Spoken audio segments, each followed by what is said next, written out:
Hello students, कैसे हैं आप सब लोग। वेलकम है आपका जीएनजी 2.0 सीरीज के अंदर। माइक्रो इकोनॉमिक्स में हम लगभग आधा पोर्शन खत्म कर चुके हैं। आज मैं आपको रेवेन्यू चैप्टर पढ़ाऊंगा, जो छोटा सा प्यारा सा चैप्टर है और एक क्वेश्चन अगर 3 से 4 नंबर में आता है आप आराम से कर लोगे। तो स्टार्ट करते हैं। Revenue, class 11th micro economics. Revenue होता क्या है? सिंपल सी बात है, ग्राहक से जो पैसा मिला वो रेवेन्यू है। ध्यान रखना, प्रॉफिट नहीं। मैं ये पेन खरीद के लेके आया 100 रुपए में, मैंने 100 रुपए दुकानदार को दे दिए, वही 100 रुपए उसका रेवेन्यू है। सीधी सीधी बात अगर मैं बोलूं, it is the amount received from the sale of a commodity. किसी भी सामान को अगर आप बेचते हो, उसको बेचने से जो पैसा मिलता है उसी को हम लोग क्या कहते हैं? रेवेन्यू कहते हैं। It is the amount receive from the sale of a commodity. अब रेवेन्यू यहां पे 3 डिफरेंट काइंड में है। सबसे पहले मतलब 3 कॉन्सेप्ट है इसके अंदर: total revenue, marginal revenue, average revenue. Simple सीधी भाषा में समझाऊं, सारे यूनिट्स को बेचकर जो पैसे आपको मिलते हैं उसको टोटल रेवेन्यू कहते हैं। सर कैसे? जैसे आपने 1 यूनिट सोल्ड किया, 2 यूनिट सोल्ड किया, 3 यूनिट सोल्ड किया, 4 यूनिट सोल्ड किया, और मान लेते हैं जो प्राइस है वो मान लेते हैं सबका 5-5 रुपए ही प्राइस है। ऐसा मैं अज्यूम कर रहा हूं, आप कोई भी नंबर अज्यूम कर सकते हो। जब प्राइस को क्वांटिटी से मल्टीप्लाई करोगे तो वही वो आता है टोटल रेवेन्यू। 1 यूनिट 5 रुपए का है तो ग्राहक तुम्हारे हाथ में कितने रुपए देगा? 5 रुपए। वो टोटल रेवेन्यू हो गया। 2 यूनिट आप लेते हो 5 के हिसाब से, 2 इंटू 5 10, 3 लेते हो 15, 4 लेते हो 20। तो टीआर का जो फॉर्मूला हो गया वो क्या हो गया? Price into quantity. ये आपने लास्ट जो डिमांड के अंदर पढ़ रखा है, कोई नई चीज नहीं है, सिंपल है। Price into quantity, total revenue आ गया, जो टोटल यूनिट्स को सेल करके जो पैसा हमको मिला है।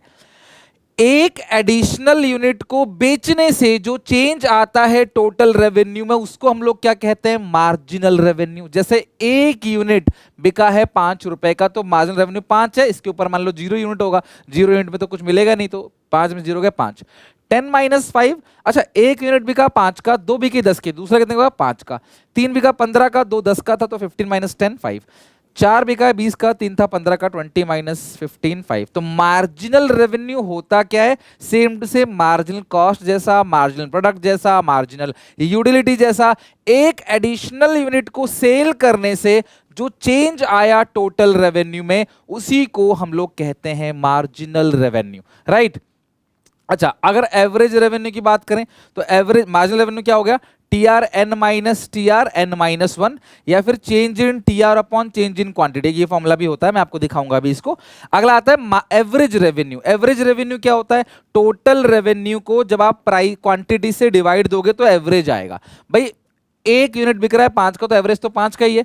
2 10 का बिक रहा है, 10/2 5, 15/3 5, और 20/4 5। तो एवरेज रेवेन्यू को ही हम लोग क्या कहते हैं? प्राइस कहते हैं। एवरेज रेवेन्यू हमेशा ही किसके बराबर होता है? प्राइस के। अच्छा, टीआर, एवरेज रेवेन्यू का फॉर्मूला क्या होता है? टीआर अपन क्वांटिटी। टीआर का फॉर्मूला क्या होता है? प्राइस अपन क्वांटिटी। नीचे क्वांटिटी क्वांटिटी कैंसिल, तो एवरेज रेवेन्यू ही क्या होता है? प्राइस होता है। तो प्राइस 5 5 5, एवरेज रेवेन्यू 5 5 5, और मार्जिनल रेवेन्यू भी 5 5 5, सब सेम है। तो सर क्या हमेशा एआर एमआर प्राइस हमेशा आपस में बराबर होगा? नहीं। AR is equal to price हमेशा होगा। एवरेज रेवेन्यू को ही प्राइस बोलते हैं। लेकिन सर यहां पे तो एआर एआर एमआर प्राइस तीनों बराबर है। हाँ, ये तीनों तभी बराबर होगा इफ प्राइस इज कांस्टेंट। अगर प्राइस कांस्टेंट है तभी AR equal to MR equal to price होगा, तब जब प्राइस कांस्टेंट है। अगर मैं इसी एग्जांपल में प्राइस को कांस्टेंट ना लेके 6 5 4 3 ऐसा कुछ ले लूंगा तो जो मार्जिनल रेवेन्यू है वो एवरेज और प्राइस के बराबर नहीं आएगा, वो मार्जिनल कुछ और आएगा फिर। हाँ, बट एवरेज रेवेन्यू और प्राइस तो हमेशा बराबर होंगे। एवरेज रेवेन्यू को ही प्राइस कहते हैं, समझ लो उसी का ही नाम प्राइस है, ठीक है। और यहां पे प्राइस अगर कांस्टेंट है तो AR equal to MR equal to price हो जाएगा, राइट। सो है क्या? Total revenue is the total amount receive from the sale of total units of a commodity. किसी भी कमोडिटी के सारे यूनिट्स को बेचेंगे तो आएगा टीआर। फॉर्मूला है price into quantity. TR marginal के सम के बराबर भी आता है। अगर मैं मार्जिनल को जोड़ू ना, 5 5 प्लस 5 10, 10 प्लस 5 15, 15 प्लस 5 20, तो एमआर को जोड़ते चले जाएंगे तो भी हमारे पास क्या आ जाएगा? एमआर को जोड़ते चले जाएंगे तो भी हमारे पास आ जाएगा total revenue. So marginal revenue है क्या? It is the change in total revenue due to sale of an additional unit of output. एक एडिशनल यूनिट ऑफ आउटपुट को बेचने से जो चेंज आया है टोटल रेवेन्यू में, उसी को हम लोग क्या कहते हैं? Marginal revenue. सो जो मार्जिनल रेवेन्यू है MRN, उसका फॉर्मूला क्या है? TRN माइनस TRN माइनस 1, या फिर change in TR upon change in quantity. अब ये जो फॉर्मूला है ना बेटा, मैं बार बार बोल रहा हूं, चाहे वो प्रोडक्शन चैप्टर के अंदर हो, कॉस्ट के अंदर हो, यूटिलिटी के अंदर हो, अगर आपको TR दे रखा है, ऐसे क्वांटिटी दिया हुआ है 1 और 2, ठीक है, ये है 4 और ये है मान लो 7, तो जो मार्जिनल रेवेन्यू आएगा वो 7 माइनस 4 आप 3 लिख लोगे, क्योंकि ये 1 के बाद जस्ट 2 है। लेकिन अगर कभी भी ऐसा हो क्वांटिटी 1 के बाद 3 आ गया और TR आ गया 40 और 40 के बाद आ गया मान लेते हैं 90, ठीक है, अब यहां पे आपको MR निकालना है, तो 90 में से 40 घटा के 50 लिख दोगे तो गलत हो जाएगा आपका। क्यों? क्योंकि यहां पे एडिशनल यूनिट ऑफ आउटपुट नहीं है, 2 यूनिट ऑफ आउटपुट है, एक से सीधा बढ़कर 3 हो गया। चाहे ये TRMR हो या फिर आपका TUMU हो, TPMP हो, TVCMC हो या TCMC हो, जब कभी भी ये गैप आता है ना, तो डायरेक्ट घटा के मत लिखना, तब आप फॉर्मूला ये वाला लगाओगे, चेंज इन टोटल रेवेन्यू कितना है 50 divide by change in quantity. यहाँ पे चेंज इन क्वांटिटी 2 है, अगर चेंज इन क्वांटिटी 1 होती तो 50 आंसर था। जैसे यहाँ पे चेंज इन TR कितना है 3 divide by change in quantity 1, 3/1 cut के 3 आ जाएगा।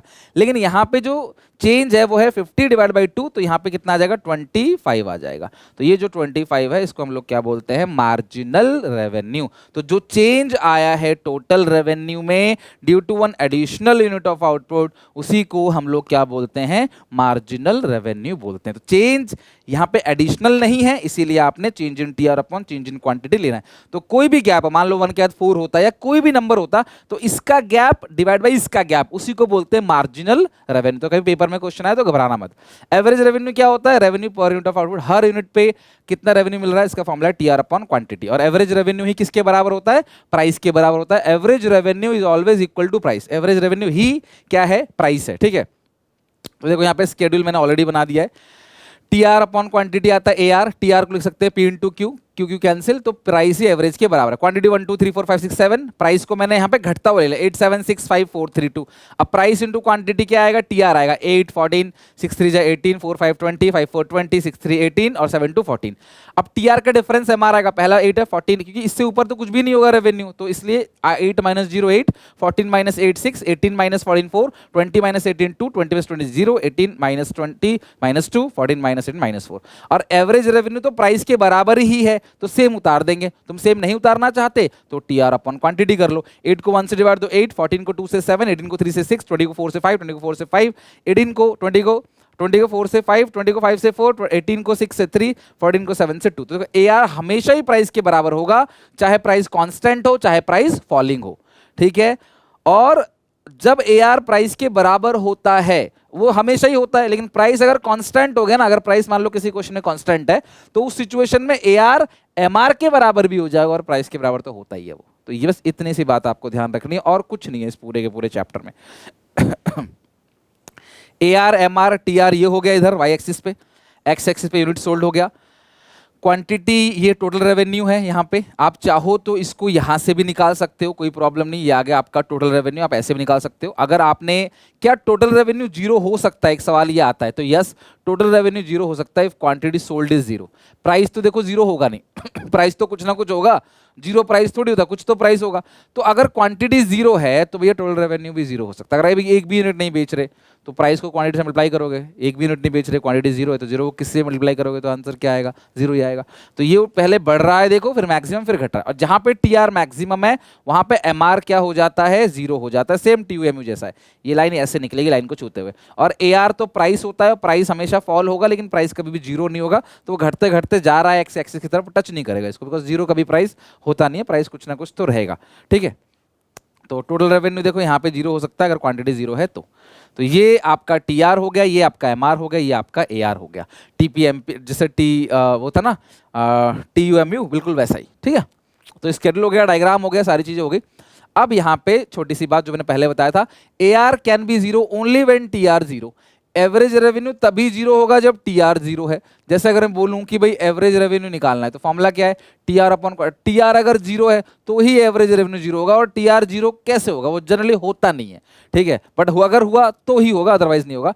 फर्म का जो AR कर्व है उसको डिमांड कर्व भी कहते हैं। क्यों कहते हैं, ध्यान समझना। आप लोगों ने डिमांड चैप्टर तो पढ़ ही लिया है, तो डिमांड चैप्टर में आप डिमांड कर्व कैसे बनाते हो, प्राइस ऑफ एक्स और क्वांटिटी ऑफ एक्स, और इस तरीके से आप डिमांड कर्व बनाते हो। सेम टू सेम ऐसे ही AR कर्व भी होता है, बिल्कुल सेम। तो फर्म का जो AR कर्व है उसी को हम लोग डिमांड कर्व कहते हैं। क्यों कहते हैं, यहाँ पे AR आता है, यहाँ पे AR है, और यहाँ पे क्वांटिटी सोल्ड है, ये एक्स है, वाई है। तो अगर आप देखो यहाँ पे प्राइस है और AR ही किसके बराबर होता है, प्राइस, तो वाई एक्सिस दोनों सेम हो गया। क्वांटिटी तो उतनी ही सोल्ड करोगे ना जितनी क्वांटिटी डिमांड करोगे। यहाँ पे डिमांड आता है, भाई जितनी डिमांड है उससे ज्यादा कैसे सेल कर दोगे भैया, उसी उतना ही सेल करोगे। तो क्वांटिटी सोल्ड, क्वांटिटी डिमांड दोनों सेम है। तो अगर एक्स और वाई एक्सिस पे चीजें सेम है तो ऑब्वियसली अंदर का भी डायग्राम का जो रिलेशनशिप है वो भी सेम है। AR भी हमेशा फॉल होता है और डिमांड कर्व भी डाउनवर्डली स्लोपिंग होता है। सो फर्म का जो AR कर्व है उसी को डिमांड कर्व कहते हैं। ओके, अब इस चैप्टर का कोर पार्ट, सबसे important part, relationship between TR और MR when price remains constant, और फिर हम पढ़ेंगे relationship between TR and MR when price falls. दो ही बात है, या तो ऐसा होगा कि प्राइस कांस्टेंट है, या तो जैसे जैसे क्वांटिटी को सेल करते चले जाएंगे ना, प्राइस हमें कम करना पड़ेगा। भैया एक ले रहे हो, चलो इतना प्राइस, दो में कम दे दो, तीन में और कम दे दो। जैसे जैसे क्वांटिटी को बढ़ाएंगे ना, प्राइस कम होता चला जाएगा, या प्राइस को हम सेम अज्यूम करेंगे। ये दोनों बातें हो सकती है। तो पहले मैं अज्यूम कर रहा हूं प्राइस यहाँ पे सेम है, तो मैंने प्राइस को देखो 5 ले लिया, quantity 1 2 3 4 5, price into quantity TR, TR का जो डिफरेंस है MR, और TR को क्वांटिटी से डिवाइड देंगे वही AR आएगा, वही प्राइस है। तो ये बन गया आपका पूरा का पूरा स्केड्यूल। तो AR equal to MR equal to price, ये तीनों क्या है, आपस में बराबर होगा। कब, only when price is constant. अगर प्राइस कांस्टेंट है तो ही AR equal to MR equal to price होगा, अगर प्राइस कांस्टेंट है तो। ठीक है, तो ये हो गया आपका एक्स एक्सिस, ओके, ये हो गया वाई एक्सिस। प्राइस कांस्टेंट है तो ये बन गया प्राइस, यही प्राइस है, यही MR है, यही AR है। और अगर आपको इलास्टिसिटी ऑफ डिमांड चैप्टर याद हो तो ये जो डिमांड कर्व है ये क्या है, परफेक्टली इलास्टिक है। आई एम सॉरी, अगर आपको याद हो तो ये जो डिमांड कर्व था वही क्या होता है, परफेक्टली इलास्टिक है। Demand curve here is perfectly elastic. और ये आगे आपका टोटल रेवेन्यू जो कंटिन्यूअसली क्या कर रहा है, सेम स्पीड से इंक्रीज कर रहा है 45 डिग्री से, ये TR है, कॉन्स्टेंटली इंक्रीज कर रहा है टोटल रेवेन्यू। ध्यान रखना, here firm can sell any quantity at the same price. Firm कहती है एक खरीदो, दो खरीदो, तीन खरीदो, चार खरीदो, प्राइस जो है वो सेम ही है, प्राइस 5 है, price remains constant. Here total revenue increases at constant rate, देखो कांस्टेंट रेट से बढ़ रहा है, और मार्जिनल और एवरेज रेवेन्यू क्या है, कांस्टेंट है, यानी कि straight horizontal line parallel to X axis. और यहाँ पे जो इलास्टिक डिमांड है वो क्या है, परफेक्टली इलास्टिक है। ये बात आप ध्यान रखना। Now relationship between total revenue, marginal revenue, TR MR का relationship when price falls with rise in output. Output बढ़ेगा, प्राइस घटेगा। तो देखो आप यहां से जीरो से बना रहे हो, अगर क्वांटिटी जीरो है तो जीरो होगा। आप ऐसे जीरो से बना रहे हो, आप TR यहाँ या ऊपर से बनाते हो, गैप से बनाते हो तो भी चलेगा। ये TR हो गया, जहां TR मैक्सिमम है देखो वहां पे MR जीरो, यहां से आप निकाल रहे हो MR, यहां से निकाल रहे हो आप AR, राइट। तो रिलेशनशिप बिटवीन TR और MR, रिलेशनशिप जिसका भी हो ग्राफ जरूर बनाना और देख के लिख देना। As TR increases MR is positive but falls, when TR is maximum MR is zero, when TR falls first time MR is negative. Simple सीधी भाषा में, TR increases MR positive, TR maximum MR zero, TR falls MR negative, खत्म बात। यही relationship है। Paper में TR MR की जगह आप लिखना, पेपर में ना TR MR की जगह आप क्या लिखना, TR MR की जगह टोटल रेवेन्यू, मार्जिनल रेवेन्यू पूरा पूरा लिखना। ठीक है, ये हो गया रिलेशनशिप। तो आई होप आपको यहां समझ आ गया रिलेशनशिप। स्केड्यूल तो मैंने समझा दिया, अगर प्राइस को घटा दोगे तो ऑब्वियसली MR चेंज हो जाएगा, फिर AR प्राइस के बराबर होगा बट MR भी जो है वो फिर घटता रहेगा। तो अगर आप मार्जिनल रेवेन्यू को घटाओगे तो एवरेज रेवेन्यू घटेगा, प्राइस घटेगा तो MR भी घटेगा। बस MR जीरो माइनस हो जाता है, AR कभी जीरो माइनस नहीं होगा। AR तभी जीरो होगा जब टोटल रेवेन्यू जीरो होगा, जो कि जनरली होता नहीं है। ठीक है, तो ये रिलेशनशिप बिटवीन हो गया। अच्छा, एक और चीज है, general relationship between average revenue और मार्जिनल। अगर कभी भी ना आपको जनरल रिलेशनशिप पूछता है, ये थोड़ा स्पेशल टॉपिक है, अलग टॉपिक है। ये जनरल रिलेशनशिप में AR का कर्व अलग बनता है, ऊपर की तरफ जाएगा फिर नीचे आएगा, और MR ऊपर जाके नीचे, जैसे ACMC का था ना, कुछ कुछ वैसा ही, वो U शेप था, ये A शेप है एक तरीके से। ओके, तो यहाँ पे ध्यान से समझना, AR MR आएगा, यूनिट सोल्ड 0 X और Y। अभी जो रिलेशनशिप है, as MR increases AR also increases. मैंने आपको कई बार बताया था, मार्जिनल और एवरेज दोनों भाई भाई होते हैं, ठीक है। जैसा ये भाई करेगा वैसे ही ये भाई करेगा। जैसे जैसे एम आर इंक्रीज हो रहा है ए आर भी इंक्रीज हो रहा है, बट ऊपर कौन है, M R. So as M R increases A R also increase, but M R is greater than A R. और इस सिचुएशन के अंदर जो एम आर है वो ऊपर है, यानी एम आर बड़ा है ए आर से, ये ध्यान रखना, ये बड़ा भाई है, दोनों है भाई भाई, लेकिन ये जो है ये बड़ा भाई है, तो M R is greater than A R, पहली चीज, राइट। दूसरा, as M R falls A R also falls, M R जैसे ही घट रहा है ए आर भी घट रहा है, बट अब ए आर बड़ा भाई हो गया, तो one A R is greater than M R, average revenue is greater than marginal revenue. और ये ध्यान रखना आपकी एमसी उसमें ट्रू फॉल्स वाले क्वेश्चन में घुमा फिरा के पूछ सकता है, दोनों साथ इंक्रीज होते हैं, दोनों साथ डिक्रीज होते हैं, और A R cuts M R, जो एवरेज रेवेन्यू है ना वो एम आर को काटेगा कब, जब ए आर मैक्सिमम होगा, यानी एवरेज रेवेन्यू अपने मैक्सिमम जोर लगा के, जब वो पूरी जोर लगा देगा यहां पे टच कर देगा फिर नीचे आ जाएगा, तो A R cuts M R at its highest point, यार और वहां पे ए आर एम आर दोनों आपस में इस पॉइंट पे क्या होंगे, बराबर होंगे। तो अब बच्चों को लगता है कि दोनों साथ इंक्रीज करेंगे, दोनों साथ डिक्रीज करेंगे और एक जगह एआरएमआर के बराबर होगा, लेकिन एक पॉइंट ऐसा आता है जहां पे दोनों अपोजिट डायरेक्शन में जाते हैं, दोनों भाई साथ बढ़ रहे हैं, हाँ, साथ घट रहे हैं, हाँ, एक जगह बराबर है, लेकिन एक पॉइंट वहां पे आता है जहां पे एमआर मैक्सिमम है और यहां पे एआर मैक्सिमम। अब ये एक पॉइंट बीच का ऐसा आ जाता है जहां पे यहां पे एमआर फॉल हो रहा है और एआर क्या हो रहा है, राइज कर रहा है। तो अगर आप इस फर्स्ट पोर्शन देखो, दोनों साथ बढ़ रहे हैं, यहां दोनों साथ घट रहे हैं, लेकिन बीच वाला पोर्शन ऐसा है जहां पे एक घट रहा है और दून बढ़ रहा है, एमआर फॉल हो रहा है और एआर। तो अगर कोई ये कह दे कि दोनों हमेशा ऑलवेज बढ़ते हैं ऑलवेज घटते हैं, तो नहीं, एक पोर्शन जरूर बीच में आता है यहां पे जहां पे एमआर जो है वो घट रहा है और एआर क्या हो रहा है, बढ़ रहा है, तभी एआर मैक्सिमम जोर लगा के इसको कट कर पा रहा है, ठीक है। और दोनों साथ बढ़ते साथ घटते तो फिर डायग्राम ना ऐसा ही बनता, फिर वो फिर इसी तरीके से बनता, पर ऐसा तो बनता नहीं ना, वो बीच का पोर्शन जो है वो ध्यान रखना थोड़ा सा ट्रिकी है। ओके, चलो अब हमारा लास्ट पॉइंट है T R M R A R curve when price remains constant, ठीक है। जो प्राइस अगर कांस्टेंट है, T R M R A R मैंने आपको ऑलरेडी बना के दिखा दिया है, ये है आपका ए आर, ये है आपका एम आर, ये है आपका प्राइस और ये है आपका टी आर। जब प्राइस कांस्टेंट होगा, ये हमने पहले भी देख लिया बना के, कोई नई चीज है नहीं, ठीक है, क्वांटिटी सोल्ड, तो आपका टी आर कॉन्स्टेंट रेट से बढ़ेगा और A R M R price तो जो है वो बिल्कुल सेम है।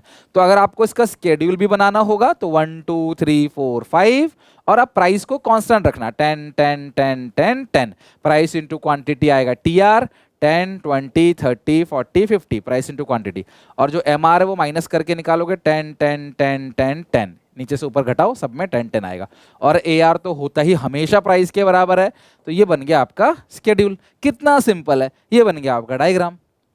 अब T R M R A R का व्हेन प्राइस फॉल, जब प्राइस घटेगा तब क्या होगा, जब प्राइस घटेगा तो देखो इस तरह से आता है एम आर और इस तरह से आएगा आपका ए आर, और टी आर ऐसे बढ़कर जो है यहाँ पे आ जाएगा आपका टी आर। आप यहाँ से बनाना चाहो, यहाँ से बनाना चाहो, जहाँ से बनाना चाहो वहाँ से बना लो। आप अलग अलग डायग्राम बनाना चाहते हो, जैसे हमने यहाँ बनाया है, तो आप अलग अलग भी बना सकते हो, कोई प्रॉब्लम नहीं है। आप एक साथ बनाना चाहो एक साथ बना, ये भी बना सकते हो आप, बिल्कुल सेम, राइट।